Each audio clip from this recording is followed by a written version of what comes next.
Olá pessoal, tudo bem? Deixa eu antes, né, compartilhar as diretrizes aqui do Senai com digital, tá? Para a gente continuar com o nosso conteúdo aqui, tá? Deixa eu só procurar aqui o vídeo. Ok, achei aqui.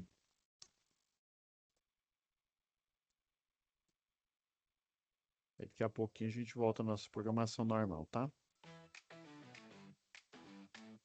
Como aproveitar melhor sua web aula via Teams?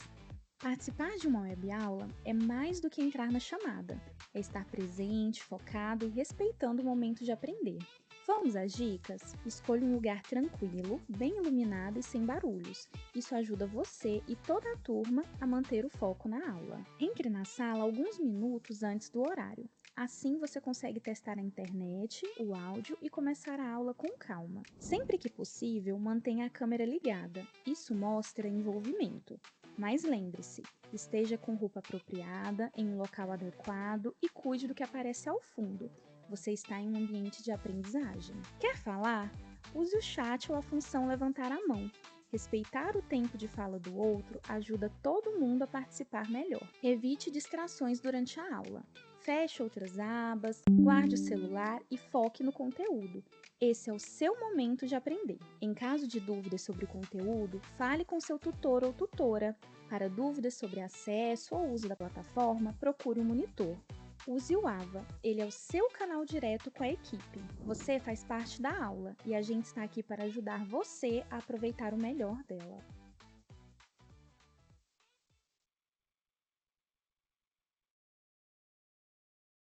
Deixa eu só compartilhar aqui a telinha com vocês.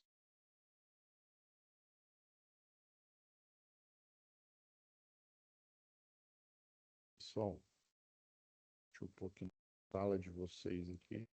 Então, última aula, nós analisamos o último exercício dessa UC de instalação predial, tá? Eu confesso que eu havia esquecido, então eu dei uma pausa nas nossas análises relacionadas aí ao seu conselho de classe, né? O Conselho Federal dos Técnicos e o regional, né? Sempre é assim, é igual o CREA, né? O CREA-GO é o regional nosso aqui da engenharia elétrica e das engenharias, né? E o nacional é o CONFEA, né? A confederação lá de engenharia, tá? Engenharia e arquitetura, mas atualmente, né, não tem mais arquitetura, né? O que é feia, né? É engenharia e arquitetura. Aí não tem mais. Só a agronomia mesmo, né? Tá junto aí. Então, nós vamos precisar, tá? Usar aquele. Lembra lá na aula 3, né? Na aula 4, melhor dizendo, que a gente fez a análise do relatório. Daí eu disponibilizei para vocês alguns modelos, tá? Esses modelos aqui, ó, tanto em PDF quanto em Word, né? No DocX, para que vocês possam alterar ele e utilizar, porque o eletrotécnico, igual eu falei, ele tem, né, não só a capacidade técnica, mas melhor dizendo aqui, né, eu vou ser mais preciosista aqui, em conformidade com a Câmara de Educação. O técnico tem qualificação técnica. Quando eu digo que um profissional tem qualificação, não é a qualificação que a gente entende lá do dicionário. Essa qualificação, ela tem uma conotação. Ela tem a conotação de que se esse profissional é qualificado, ou ele tem um curso técnico, ou ele tem uma graduação em engenharia, por exemplo, tá? Então, é o que quer dizer, né, há uma graduação, né, para o CREA aí, né, e para o Conselho dos Técnicos, né, para o CFT, você ser qualificado quer dizer que ou você é técnico ou você né, tem algum curso superior, no caso aí, as engenharias, né? Beleza. E quando fala que você é capacitado, aí já você percebe que o capacitado que tem a capacidade e o qualificado que tem a qualificação, né? Tem aquela qualidade ali. É, eu poderia, né, vamos dizer assim, no dia a dia, dizer que é um sinônimo, né? Mas essa capacitação, ela tem outra conotação. Quando eu falo que o cidadão é capacitado, eu não estou dizendo quanto a capacidade dele, eu estou dizendo quanto a formação. Aí é eletricista, se for na área de automação, é instrumentista industrial, né?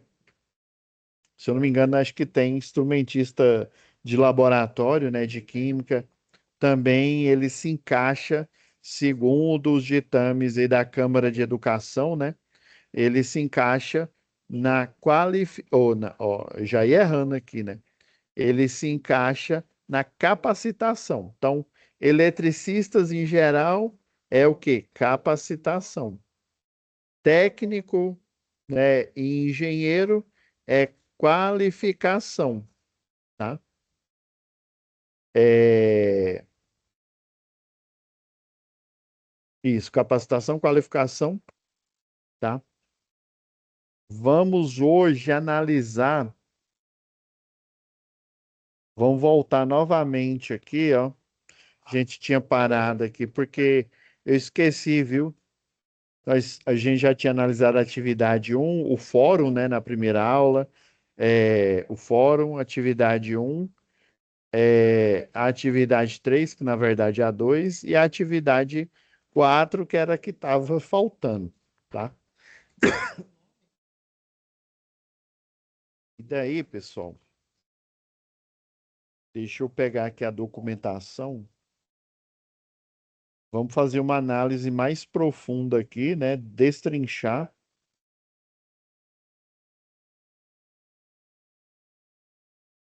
Deixa eu já pegar a nossa pastinha de laudo e de parecer, ó. Vai ser esse daqui relacionado à instalação elétrica de ar-condicionado, tá?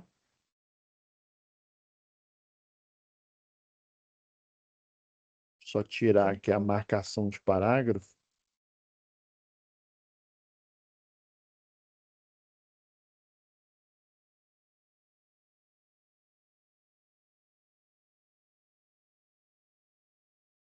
Vamos pegar o nosso.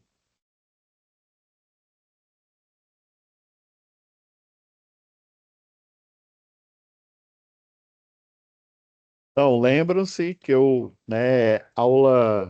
há 2 aulas atrás, né, a gente já estava falando aqui sobre a resolução 74 aqui do Conselho dos Técnicos, né, o Conselho Federal.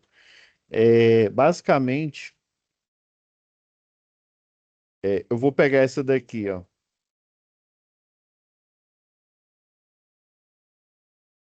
Ó, emitir, vamos voltar aqui, ó, na instância aqui, ó, quando tem letra romana, tá?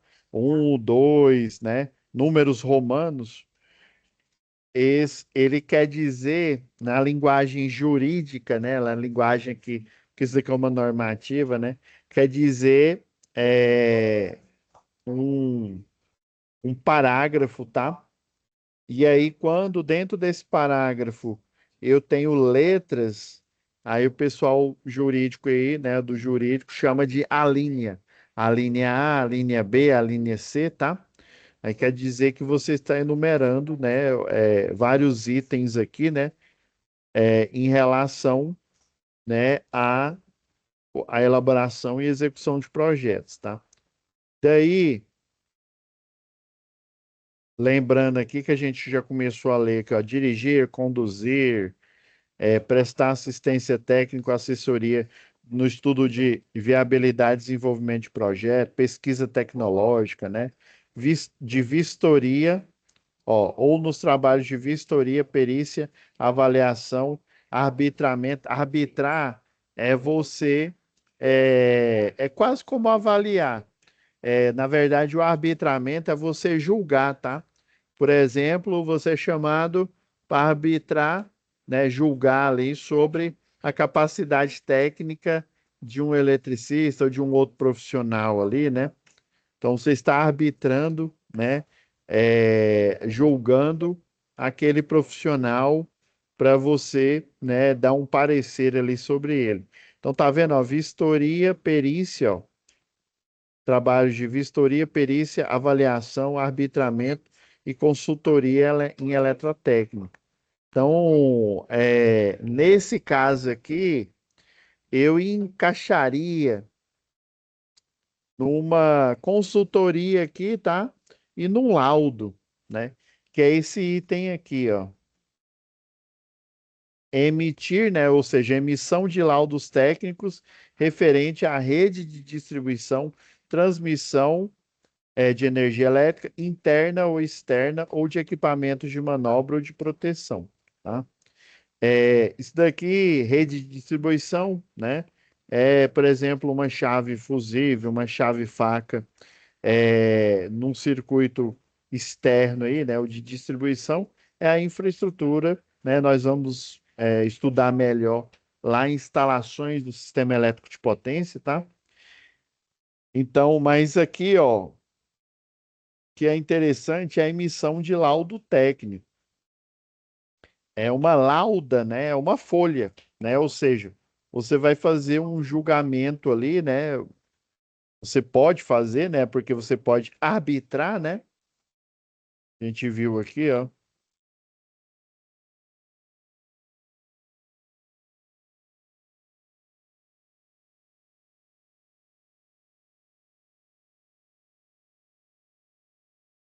Você pode vistoriar, periciar, avaliar, arbitrar e dar consultoria em eletrotécnica, né? Então, você está emitindo um laudo relacionado à área da elétrica, né? É a área também de conhecimento do eletrotécnico. E daí, deixa eu situar vocês melhor. Para que serve esse laudo, né? Esse laudo técnico aqui. É o seguinte, nesse condomínio aqui, é um condomínio de prédios, tá? São vários blocos, sabe aqueles blocos de, se eu não me engano, acho que é 5 andar lá. Não, cinco não, minto, 4 andar. Porque eu sei que tem uma regra aí da construção civil, por exemplo, até 4 andar você não precisa de SPDA, tá? Mas é assim, 4 andares são relativamente baixos. Se você pensar que o pé direito, a altura do chão, né, do nível zero do solo, até o teto, né, ali no forro, tem mais ou menos 2,80 m, né, uns 2,80 m, às vezes até um pouco menos, 2,80 m, mais uns 50 centímetros. Vamos pegar mais 60 para gente, mais 60 centímetros aqui, ó, dá por volta de 3,40 m. Se for uma residência, dá um pouco mais ali no forro, né? Se ela tiver aquele forro com laje, né? Então, se eu for pegar exatamente esse número aqui, ó, vezes 4 andar, eu teria mais ou menos uma altura aí de 13,6 metros aí. Dependendo até, às vezes, um pouco menos aí, né? Então, são aqueles condomínios que têm várias edificações e essas edificações têm vários blocos, né, de prédio de 4 andar, tá?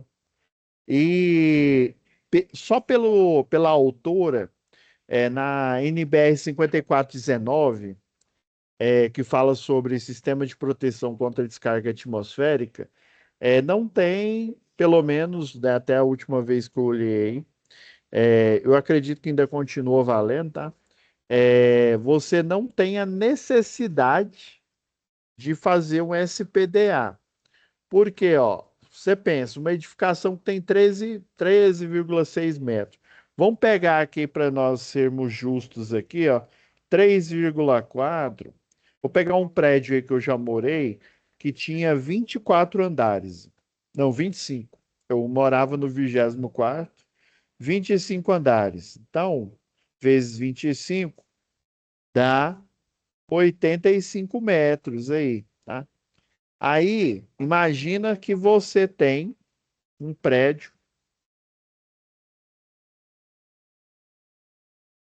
o SPDA, um dos médios de avaliação, mais ou menos o que eu vou falar agora aqui. Você tem esse bloquinho, né, de 13,6 metros, mas aí você tem um outro bloco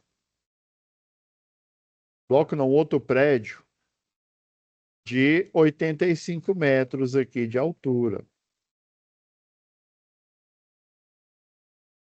Para o SPDA, a descarga atmosférica ela vai cair, né, preferencialmente pelo poder das pontas, né? Ela vai cair geralmente nas pontas, né? Ou seja, em locais pontiagudos. Mas antes dessa regra aí, você tem que considerar que a descarga atmosférica, a probabilidade dela cair na edificação mais alta é bem maior do que uma mais baixa.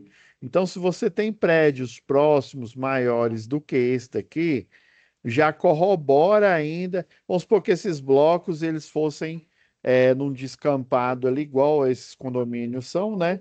E aí você não tem, só tem esses de 4 andar, né? Mesmo assim, uma coisa é você ter um prédio sozinho aqui de 4 andar, outra coisa é eu ter vários blocos de 4 andar aqui, ó. Esses blocos de 4 andar, eles enfileirados, eu já vi como é que fica lá, né? Se eu não me engano, tem lá onde uma amiga minha mora, tem 13. Aqui eu só desenhei 4. Então imagina, né? Tem 13 assim, ó, 13 de um lado e 13 do outro lado aqui. Geralmente, quando tem uma área muito grande, quanto maior a área, né, é o mais alto e com a área maior. E aí, talvez, por ter essa varredura de área maior, talvez seja necessário colocar um sistema de SPDA, né? O que seria um sistema de SPDA, professor? Seria um sistema em que você tem a captação, né, que é o captor Franklin, você tem as descidas e você tem, quando chega aqui, ó, você tem a malha de aterramento. Então você tem descidas, captação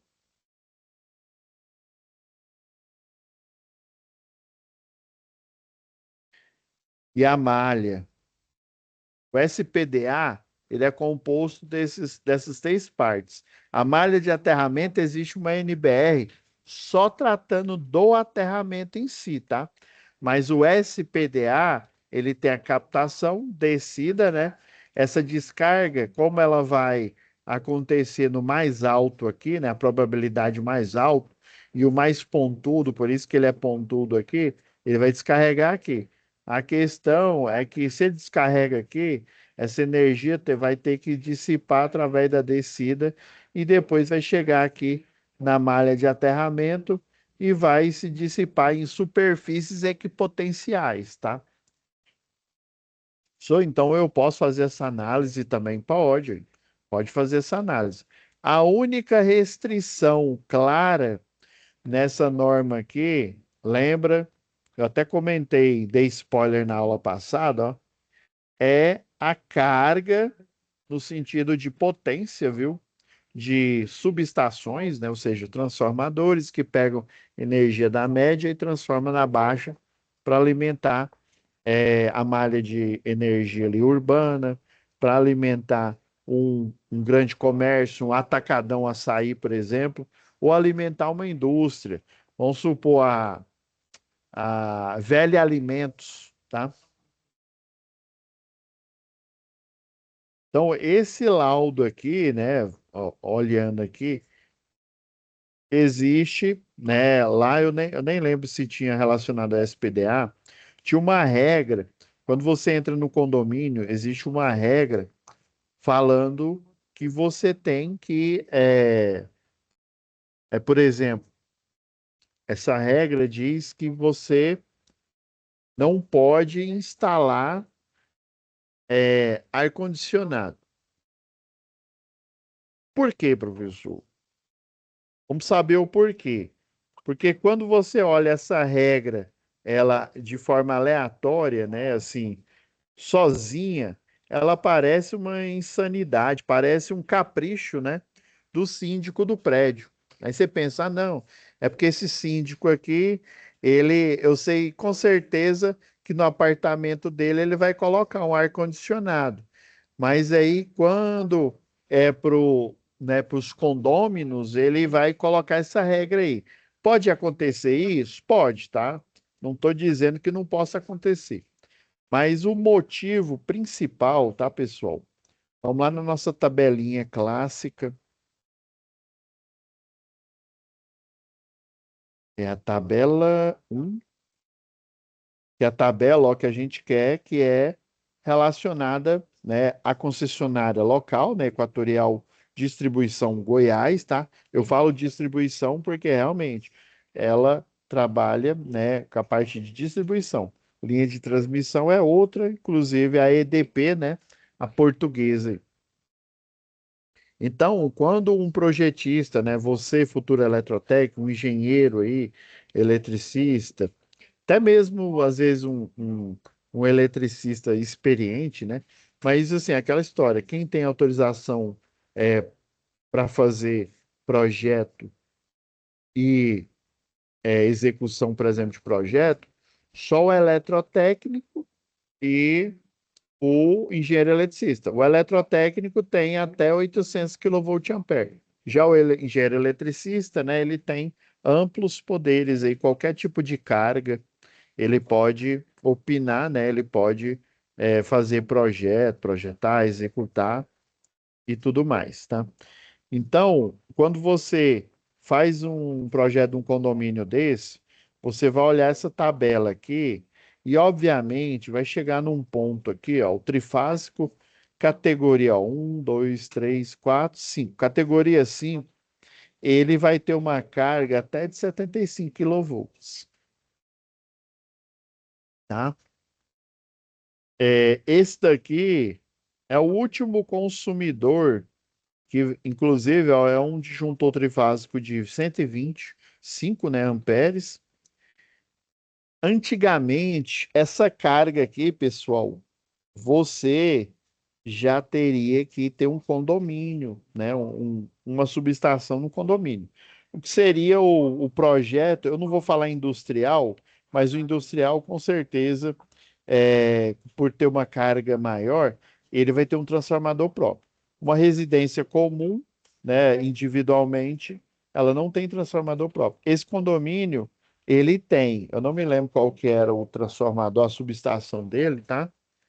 Mas, assim, dada a quantidade de blocos ali, é, eu não digo que é tranquilo, mas eu digo que essa regra é porque quando você, se eu não me engano, acho que era de 150, a subestação era um transformador ao tempo, né?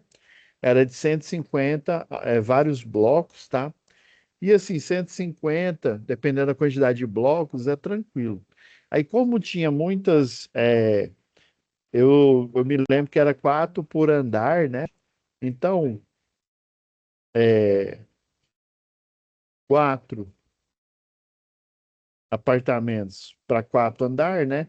Vai dar 16 unidades consumidoras. Então, cada bloco tinha 16 unidades consumidoras. E aí, qual que era o medo, né? Provavelmente esse síndico já foi síndico em outras, né? Em outros empreendimentos aí, né?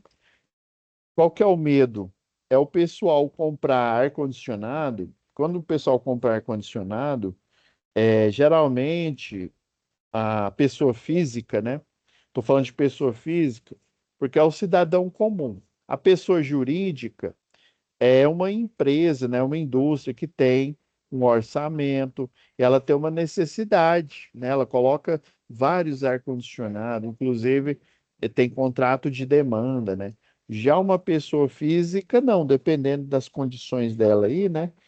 Ela, além de não ter na cabeça dela que ela não vai contratar nenhum técnico e nenhum engenheiro, e ela vai falar: para que que eu preciso de técnico e de engenheiro para decidir se eu posso ou não ter, sei lá, ar-condicionado, né? Mas nesse caso precisou para provar para o síndico lá do prédio que não tinha essa necessidade de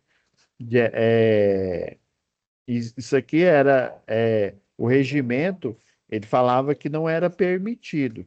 Daí eu mostrei, provei por A mais B que, no caso, o circuito ele ia suportar e os clientes, né, não iam ser prejudicados. Esse é o objetivo aí principal.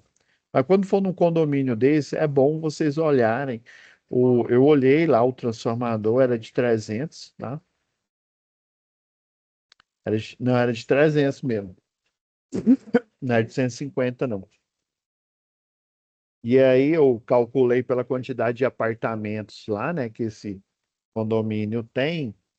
E aí você tem uma estimativa de quanto, e todos eram monofásicos, tá?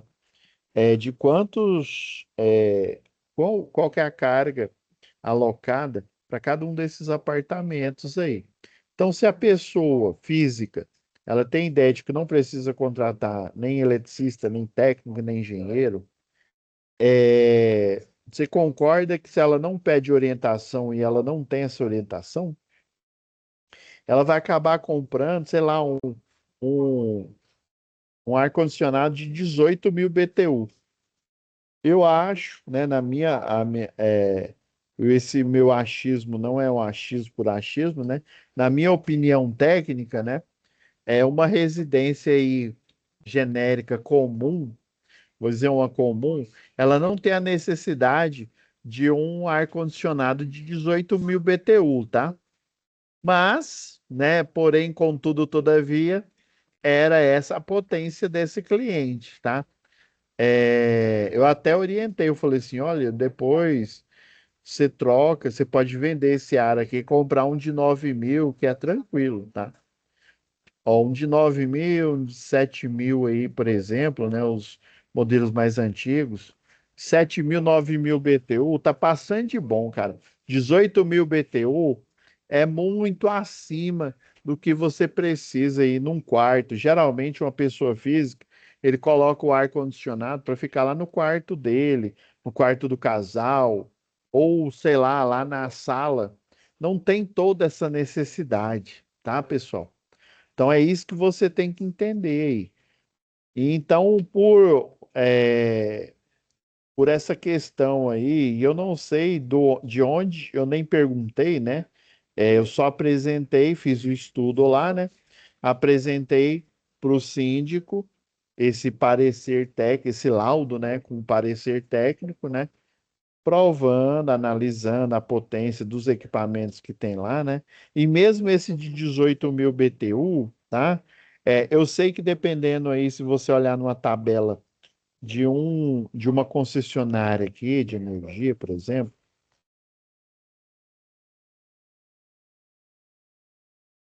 ó, esse daqui, ó, tá até, ó, ar-condicionado, janela, ó, condicionador de ar chiller. Esse janela aqui não é janela não, viu? É ar-condicionado, que esse que fica embutido, tá? O de janela é porque literalmente tem um buraco ali que você coloca, é aqueles bem antigão, tá? Aí nesse caso, não é de janela não. É que eu esqueci o nome que o pessoal chama. Split, ó, isso aqui, ó. Só para vocês terem uma ideia aqui, ó, de janela, ó, 18 mil BTU, ó, tem 2.600, segundo a recomendação da Equatorial Goiás, né, de potência, tá? Já o split, que era realmente um split, ó, é até a potência menor, tá? É porque o split geralmente ele tem uma tecnologia superior aos de janela, que são os primeiros modelos de ar-condicionado, tá? Então, geralmente o split aqui, ó, ainda é uma potência menor do que esse. Esse daqui eu coloquei uma potência de 2.200 e 66 watts. Por quê, professor? Só tirou da sua cabeça? É o seguinte: o ideal quando você analisa um motor mono, trifásico, corrente contínua, um ar-condicionado, por exemplo, sei lá, uma geladeira Eco, né, que tem inversor de frequência. Quando você analisa esses equipamentos, o ideal é você olhar na placa do equipamento. O ar-condicionado vem com aquela do Procel, né? E aí você você tem que pegar a potência que está na placa, tá? O ideal é isso. Ah, professor, mas é um ar-condicionado em que o pessoal fez o levantamento, falou só que é 18.000 BTU, ou às vezes o selo já nem existia mais lá, né? Então, não sei, o que que eu faço? Aí você vai para a segunda opção, que é a norma técnica de distribuição local, tá? A norma técnica de distribuição local, porque tem esses valores que diferem do fabricante. Primeiro que cada fabricante aqui, né, ele vai ter uma variação, né, média ali, mesmo nas potências iguais, tá? Depende aí se o produto é da construção, se ele é premium também, tá? E outra coisa, se você fizer a conversão clássica aí, o que que acontece? Conversão clássica, ela considera potências, por exemplo, em watt. Tem equipamento que, em vez de watt, ele considera potência em volt-ampere, que aí depende do fator de potência, tá?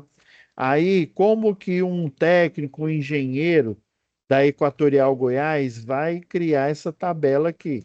Essa tabela, você tem que fazer cálculos, tá? Aí, nesse caso, você pega potências de equipamentos, tá? Equipamentos diversos, de várias marcas aí, né, do catálogo, e aí você faz uma média aritmética, talvez até uma média ponderada, e daí você chega a valores, tá? É chamado de método científico, tá? O mais básico é você fazer uma média aritmética. Se eu tenho 20 marcas, sei lá, de um quarto de CV, eu vou pegar esses 20 de um quarto de CV,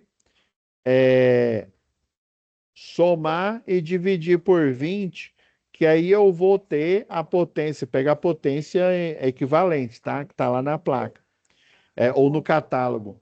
Os 20, né, em watts, somo e divido por 20.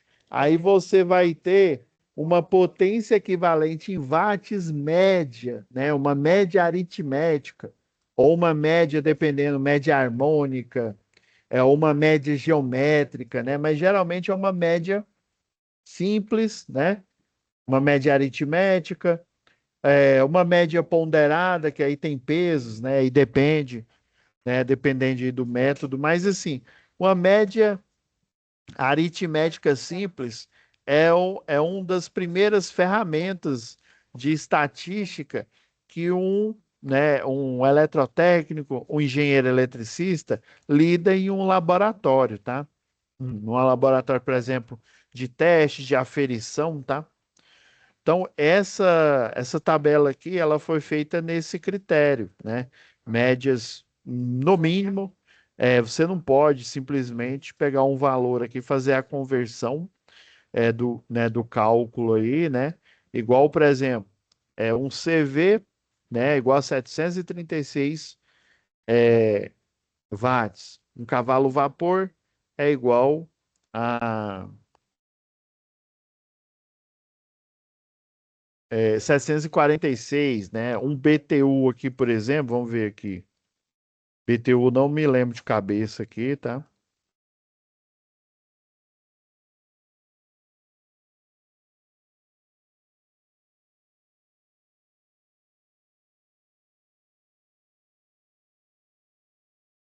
Ó, um BTU, ó, segundo a pesquisa que eu fiz aqui, ó, um BTU equivale a 0,293 watts, tá? Ou seja, um BTU é igual a 293 quilowatts, tá? Daí é aquela história. Eu fiz a conversão para watts, mas, né, tem equipamentos que ele está em volt ampere, né? Ou seja, ele já está considerando o fator de potência, né? A construção daquela máquina elétrica rotativa, né, ali, né? A parte ali de compressão, aquele motor ali, ele tem um fator de potência característico, ou seja, da máquina, né? E aí esse fator de potência ele pode ser 0,70, pode ser 0,86, né? Dependendo. O ideal é ele ser 0,92, né? Mas não é qualquer equipamento, tem que ser um WEG, né? Uma marca conceituada e tem que ser premium, né? Também dentro das máquinas, das marcas conceituadas, você tem produtos premium que no caso de motores eles têm o fator de potência natural, né, o que está lá na placa, lá na especificação, né, próximo do 0,92, às vezes até igual a 0,92 ali, né? Então esse seria um motor muito, mas muito caro mesmo, né? Um que chega próximo a esse valor. E daí o watts é a melhor opção, tá? Isso aqui é uma conversão, tá? É porque eu não uso muito esse tipo de conversão aqui, mas assim, você tem que prestar atenção, tá? Aí, pra vocês verem, né? O tanto de detalhezinho que tem, né? Então, esse laudo aqui, ó, entendi, professor. Esse laudo foi elaborado, tabela 1, isso. Ele foi elaborado aqui para provar para o síndico do prédio ali, né, em conformidade, né, com as normas do condomínio, não pode instalar qualquer tipo de ar-condicionado, né? E daí, na hora que eu olhei 18 mil BTU, eu já comecei a me questionar, né? Porque 18 mil, gente, é muito para uma residência. 9 mil BTU tá passando de bom, tá?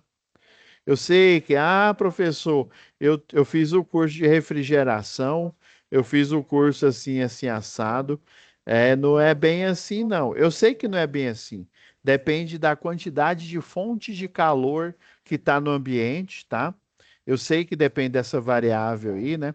Da quantidade de fontes de calor, se essas fontes de calor são pessoas. Eu sei desse cálculo porque eu já fiz esse cálculo para CPD, né? O Centro de Processamento de Dados, por exemplo, ali da organização Jaime Câmara, né?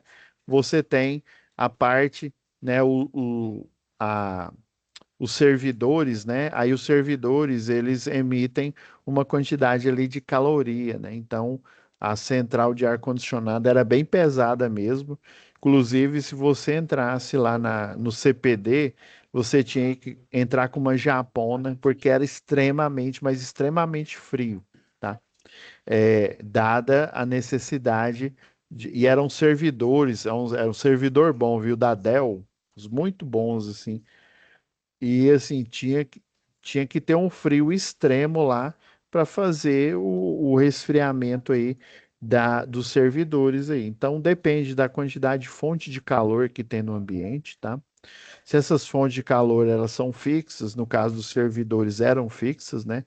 Tem as fontes móveis aí que vez ou outra aparece, que no caso são as pessoas. Você faz esse cálculo também, dependendo aí, né? Aí tem, inclusive tem lá no livro lá de mecânica, né? Isso é mais da área da engenharia mecânica, tá? Esses cálculos aí. E você, dependendo aí tem uma quantidade média de calorias aí em joule, né? Que você faz o cálculo lá em joule, que um ser humano emite aí. Então, se você for preciosista, né, às vezes, dependendo da situação, mas isso é uma exceção, tá? Lembre-se, exceção não é regra. Se fosse regra, não chamaria exceção. Então, exceção, você não pode se pautar por ela. você tem que, é igual eu falei, no método científico tem média harmônica, média ponderada, né, média aritmética simples ali, para você chegar a um valor médio ali, de padrão ali de potência, né? Potência aí de ar-condicionado ou outras máquinas aí também, tá? Então, o objetivo desse laudo aqui é provar, né, que embora ele tenha um ar aqui de 18 mil, inclusive a regra lá do condomínio era de não instalar nenhum tipo de ar-condicionado, ou seja, nem os mais fracos, né, o de 7.000 BTU de janela, muito menos 9.000, muito menos de 18.000, tá? Inclusive eu falei lá pro dono lá que ele poderia, né, trocar depois, que esse de 18.000 aqui não, ele ficaria muito acima aí. Beleza. Embora a potência aqui é baixa, né? Ela é baixa, ela é mais baixa do que um chuveiro, né? Mas é aquela questão, né? O chuveiro ele fica ligado ali por, se você usar bem ali, 5 minutos, né? 10 minutos já é muito, né? 5 minutos em média um banho ali já tá passando de bom. E além disso, tem aquela questão, você vai passar shampoo, vai passar condicionador, desliga, né? Não só para economizar água, mas para economizar energia. Depois precisou, aí vai enxaguar, liga novamente, né? Eu sei que a maioria das pessoas não fazem isso, né? Mas essa é uma recomendação, né, que visa otimização e eficiência aí dos recursos, tá? É, e quando você faz esse tipo de avaliação, esse tipo de é, opinião técnica, você tem que ser preciosista mesmo. Você tem que se ater aos detalhes, porque senão, né, você não vai provar, né, que o cliente pode utilizar aquele equipamento, né? E eu achei prematuro, né, fazer essa regra por simples medo, mas é igual por simples medo de que o pessoal começaria a colocar muito ar condicionado, né? E aí, por exemplo, o transformador lá de 300 desse conjunto de blocos, ele não ia suportar. Então, eu vou pegar aqui o resumo aqui, ó. Então, você fala a finalidade, né, de atestar que a instalação elétrica, que tem a capacidade de suportar, né, esse ar de 18.000, né? Beleza. Então, o que que você olha? Você olha o geral do cliente lá, né? Mas eu comecei pelo ar-condicionado, mostrando a especificação lá da tabela que tem o próprio equipamento, né? A potência dele, aprovando, né? Atestando, melhor dizendo, a potência dele, a potência do disjuntor que seria colocado para proteger ele, né? Que ele suporta. Isso daqui é totalmente lógico, porque a potência do disjuntor, ela tem a potência alocada dele, do circuito de proteção, ela tem que ser maior, né? Porque lembra que eu disse aí, na primeira aula de instalação predial, né? O projeto elétrico ele é pautado no superdimensionamento. Você dimensiona o cabeamento, dimensiona o disjuntor para ele suportar mais, né, uma corrente maior do que a corrente que vai fluir nele.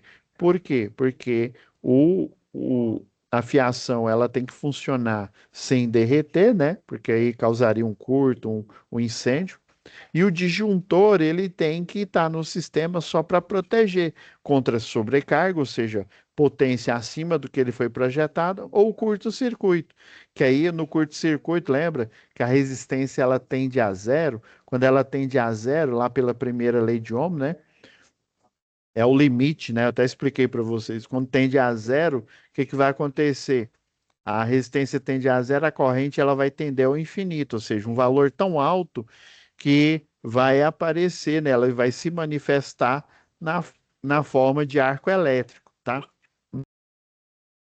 Então, provando que a potência do ar ela tem esse valor aqui, né, o de 2.266, né? Potência do disjuntor suporta 4.400, né? o tipo de cliente aqui, né? O cliente, ele é monofásico, ó. Esse B1, isso aqui é uma classificação. Vocês vão ver melhor isso daqui lá em eficiência energética. Mas já dando spoiler, B quer dizer baixa tensão, tá? O A quer dizer alta tensão. Inclusive, a própria concessionária de energia, ela é categoria A, tá? Ela é alta tensão. Lembra que a energia, a concessionária local, ela já vende a energia pronta, né? Energia que foi gerada numa hidrelétrica, né? Numa termoelétrica, por exemplo, tá? É igual a concessionária de carro, ela já vende o carro montado para você, tá? Só que lá na montadora é que ele foi montado ali, né? Que ele foi fabricado ali, igual a energia. A energia ela foi concebida ali, né? Ela foi potencializada lá na hidrelétrica e depois distribuída aí, né? Eu poderia dizer que uma linha de transmissão seria os caminhões, né? Os caminhões que transportam essa energia até chegar na cidade. Aí o B quer dizer baixa tensão, o 1, aí é residencial, aí tem o B2, que é comércio, e por aí vai, né? Tem várias classificações que a gente pode falar isso mais para frente. Então eu peguei a conta de energia, como é uma aula aqui, né? Eu obviamente peguei uma conta genérica aqui e mostrei aqui, tá? Mas aí no próprio laudo eu peguei a conta da cliente com o nome dela, tudo certinho aqui, tá? Beleza. Mostrei que a cliente, ela é categoria M de monofásica, né? O B1 é a classificação que a concessionária de energia coloca aqui na conta, né? Mas em específico, em conformidade com a norma técnica ANT 01 da Equatorial, né? E com a tabela 1, né? Que é essa que vocês estão vendo aqui. Essa cliente, ela é M, né? M de monofásico, categoria 3, tá?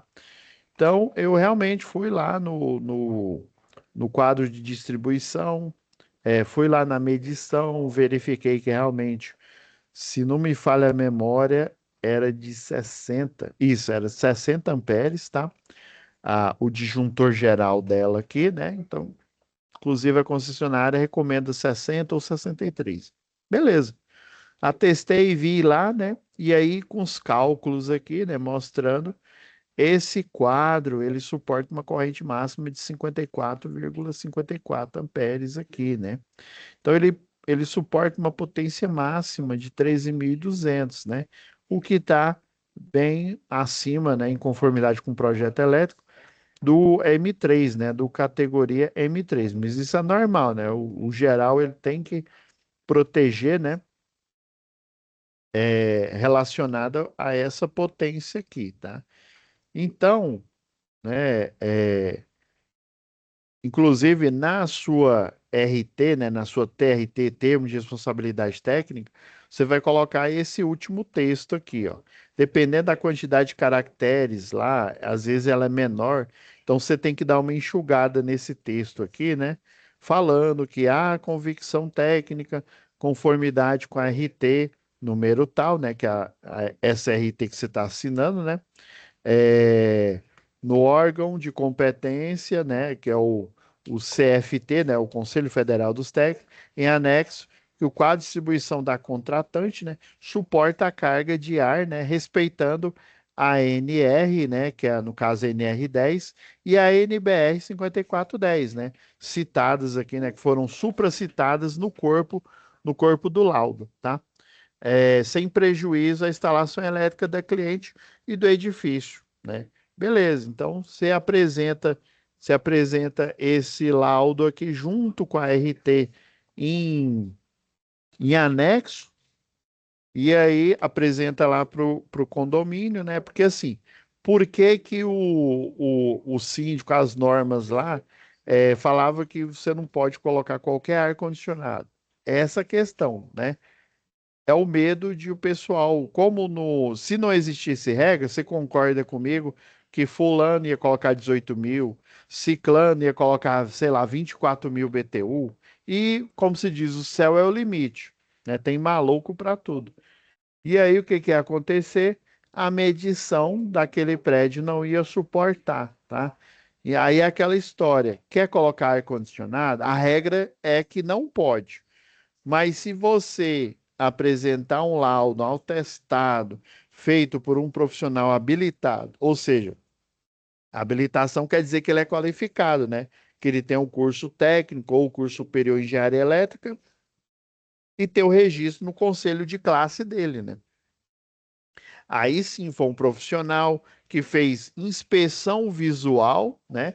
E inspeção por ensaio, utilizando o multímetro ali, né? O alicate amperímetro, para verificar a corrente. Eu poderia, inclusive, ter até colocado foto lá do quadro, né? Mostrando o disjuntor geral. Você pode fazer isso também, tá? Um relatório, né? Não só um relatório é escrito, mas também, igual aqui, eu coloquei a imagem do da especificação desse, minha ideia, né, desse ar-condicionado aqui, beleza? Então é isso, pessoal. Desculpa ter passado um pouquinho do tempo aí, né? Mas eu fiz só para a gente fechar esse assunto agora, tá? E aí depois a gente volta aí, né?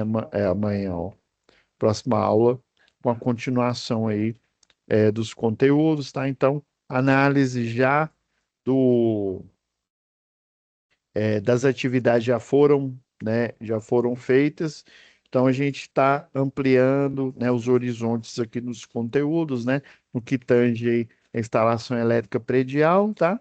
E até o último dia aqui dessa disciplina aí, eu vou buscar para a gente analisar mais laudos aí e vocês entenderem aí, né, como é que é o método de análise, o que que você vai utilizar, tá bom? Então é isso, pessoal. Fiquem com Deus, tá? E até a próxima web aula ao vivo. Tchau, tchau.